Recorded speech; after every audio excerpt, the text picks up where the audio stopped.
তো আমি বাড়ি ছিলাম না, বাড়ি এসে দেখি মা আমাকে বলছে তোমার বাবা কি ধরেছে দেখো, পুকুর থেকে ধরেছে অনেক দিন পরে। আর এই ঠান্ডার সময় পুকুরে মাছ একদমই পড়তে চায় না। তো আমি গেছিলাম একটু বাইরের দিকে, মানে বাজারে গেছিলাম।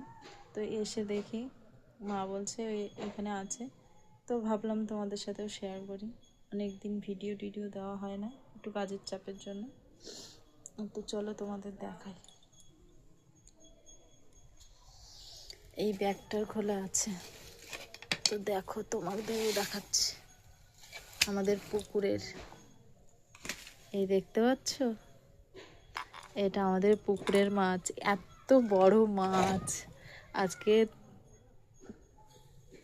25শে ডিসেম্বর, আজকে এই মাছটা পড়লো। ঠিক অন্য সময় কিন্তু এই মাছটা পড়ে না, দেখো আজকে ঠিক পড়েই গেল। দেখেছো কত বড় মাছটা, আর কি সুন্দর।